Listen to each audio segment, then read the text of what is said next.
Good morning, everyone. It's Roxana with Past Present Herbs. And this morning I am going to be shooting you a video, and we are going to be talking about 5 benefits of growing outside kitchen herbs. And it's a beautiful morning, spring morning. The sun is shining and the birds are chirping, and it's just got through raining yesterday, so there's a lot to be happy about. There's fresh dew on the ground, and I just got through coming out and rolling up the sides on the greenhouse, so it's a pretty magnificent morning. I wanted to start out this video because I wanted to just first say that I wanted this video to be a very simple video. I've had so many complications getting this video started, but I didn't feel that it would be doing this video justice if I didn't say a few things in the beginning of this video about why it was so complicated for me to shoot this video. Number one, I wanted to emphasize in the video that anybody could do this. Because of our economy being the way that it is, you can just go out in the backyard. Anybody could do some backyard kitchen herbs. And this is a spin-off of a video that I previously made, common household herbs, and I'll put that the link of that video in the description under show more of this video. And basically, it just seemed like the universe was against me shooting this video, but I'm going to get this video out. What happened was I wanted people to use what they had in their backyard, and here we had some cinder blocks. We had just, and I'm going to turn my camera around quickly and show you. I think you're going to be able to see. I've got some soil bags in there. This is a 4x6, and that right there is what we came onto this property building our house. We had this here, and basically I thought this would be great because I don't have to go out and buy anything. Wood is so expensive, so I thought what we'll do is we'll just make a quick 4x6, fill it full of dirt. You know, you want some good soil, and I'll just explain. You could just make it right outside your back door, so it's easy, accessible, and I'll talk about the 5 benefits. Well, before I got to shooting it, I did some further research, and basically I found out cinder blocks are not a good material to use. The material that is in cinder blocks can actually be toxic. It can leach all kinds of lead and other toxic chemicals into your plants. So, I mean, like if it's an ornamental plant and you're not going to be eating it, by all means go ahead and use it. But for us, these are kitchen herbs. We are going to be eating them. So again, like this looks like, yeah, it looks like a cute little thing. My husband went to all the work of making it level, and no, it's not good. So without further ado, always when somebody gives you some materials, do your research. That's just what I want to say. We're going to be walking over to the greenhouse because I had some earth boxes, and I hadn't had a plan on what I wanted to do with these earth boxes. So that was my next plan, was to just use the earth boxes because I already had the herbs, and I was like, I really don't know what to do. So we are going to be using earth boxes. And if you don't know what an earth box is, it's basically kind of like a wicking basket. And I went ahead and I shot the video. I was trying to use a camera, and instead of my iPhone, I have my iPhone here. And the camera, I couldn't get it to download. So anyway, I'm not going to get into that long story. And so I went ahead and I got all my herbs. The 5 benefits, I'm just going to turn the camera around and I'm going to show you the earth boxes. And I'll put a link if you choose to buy earth boxes, that's fine. They're great. You can use them over and over again. But this here is my earth box. I've got 2 of them. This here is, I don't know. I don't want to get you drunk. Let's see if I can, let's see. There is, whoops.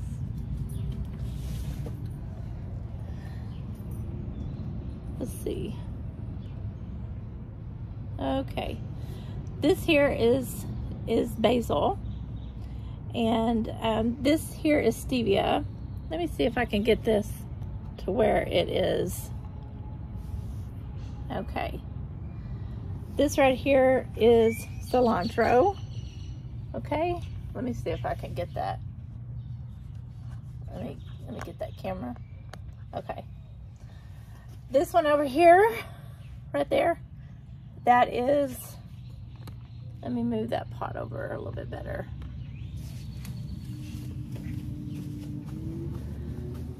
This one right here is pineapple sage. And pineapple sage is basically, to me, I mean, you can put regular sage, but I just wanted it to be something like a little extra. And this one right here is your lavender. A lot of people may say, you know, how common is lavender? And lavender is not really common, but you can use it for teas. You can cook rice with it. It adds a little bit extra, and you may not even be able to see that really because it's so tiny. But now you can see it. See, these are baby plants. This is thyme. Right here is thyme. This is English thyme. And the reason for this being in water is because I wanted to plant it here, but I just took a couple of sprigs of this out and it's going to get some roots on it. And if you have a plant already growing but you want to put it outside, all you have to do, this is on my back porch, all you have to do is put it in a glass jar and wait for the roots.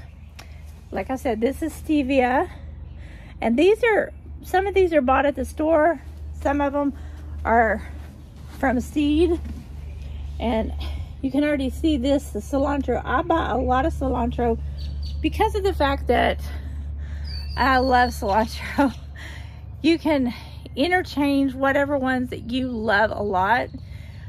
I have 3 or 4 already, the basil, because when I get ready to plant my tomatoes, I'm going to put the basil in between my tomato plants because it's a really good pest deterrent. I'm sorry I'm breathing so bad because when the humidity is kind of in the air, I have a hard time breathing. So I'm struggling today, excuse me. But anyway,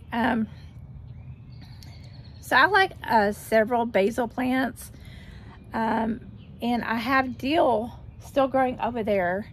So you can plant dill in here too, or you can put dill in between.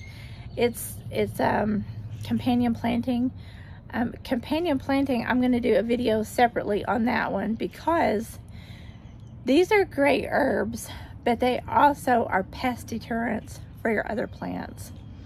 And if you don't know anything about that, I've got a video coming up next about how we can use our herbs as pest deterrents. And they are like, you have good bugs and then you have bad bugs, and they'll come up and they'll smell that and they'll say, ooh, I want to stay away from that. So once I started learning about that, I quit just keeping all of my herbs together, or I would do multiple herbs and then plant them throughout. But this is going to stay after we get all that out of the way. We have to move that. I think I'm just going to donate all those cinder blocks And then once I get rid of the cinder blocks, I'll have my garden herbs over there. But it's going to be, you know, with this past week, Passover and Easter and everything, we celebrate Passover. So I was just, you know, it's just kind of crazy. But it's a good thing when you find something like that out, so you can pass on that kind of knowledge to somebody else. And yeah, it was good. So anyway, I know I kind of did this project without you, but I did want to share some of the benefits that you might think to yourself, you know. Number one, it's really easy to grow herbs. If you are a beginner, and if you're wondering, you know, why would I want to do this when I can just go to the grocery store? Well, number one, they take very little care, okay? Very little care. Water them, give them adequate amounts of sunshine. Some of these herbs are actually like peppermint, and I would not put my peppermint in this group right here. I put it in a separate container, and that's more of, they don't really like to be in the sun a lot. Peppermint thrives in partial shade and partial light. It does not like a lot of sun. It overtakes your garden bed. So I always tell people to put peppermint and spearmint in a container. But it improves your overall health. When you have fresh herbs like this, they're very medicinal, and they are also very healthy, nutritious herbs. When we dry our herbs, which we do throughout the year, we can get them, dry them, and even put them in an ice tray full of water and oil. And then after they're frozen, you can put them in a plastic bag or a silicone bag, and then keep them in your freezer so that you can cook with them throughout the year. But when you do cook with them, it improves the quality and flavor of your food, and it brings more nutrition to your table, and it also brings color and life to your food. So anyway, it saves you money. When you get a package of seeds like this, you are also like being able to grow throughout the year, not just one plant, but 2 plants. And all that, those little jars, whether they're plastic or whether they are glass, and when you go to the grocery store and you're not hunting for if they're out or if they're organic or not organic, you can grow your own organic herbs, and you don't have to pay that price for organic. You can have several different plants, and you can save as much as you want and grow as much as you want, so you're saving money. And like I said, you can have this throughout the year from your own backyard. And you can also impress your dinner company by saying, I just need to run to the backyard to get some basil real quick. I'll be right back. And the smell is out of this world. The smell is awesome. Fresh herbs, like I said, add so much flavor to your dishes. And the last one that I think, and I've said some pretty important benefits here so far, but the last one is one of my favorite ones, and I'll close with this one, but this is absolutely my favorite.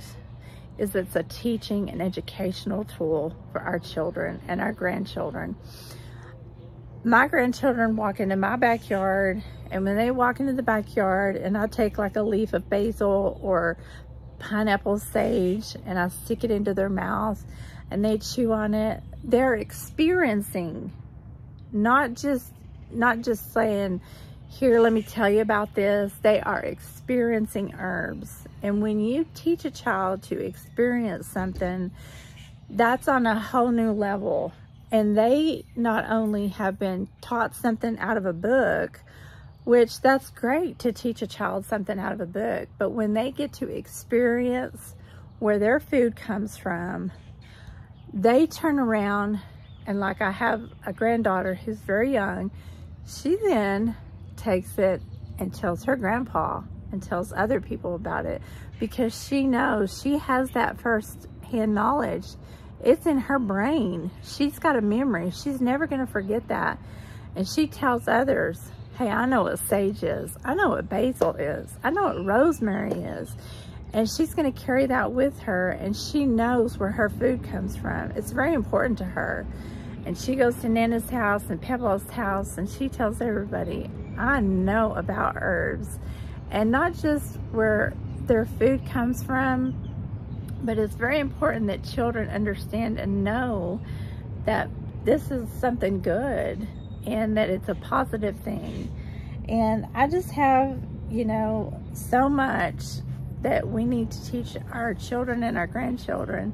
And this is something from God, you know, and they can be blessed by these herbs in their body, you know, for their health and their well-being. And it's so fun to play in the dirt. You know, I have one that is excited, and one that's, she got into it, but she's kind of fallen out of it. But anyway, I just thought I would leave this video with you and bless you with this backyard, how you can grow your own kitchen herbs. And please leave a comment and let me know what you're growing in your backyard as far as kitchen herbs. And push the like button if you like this video. And I am so anxious to see you in the next video. Y'all have a blessed day. Bye for now.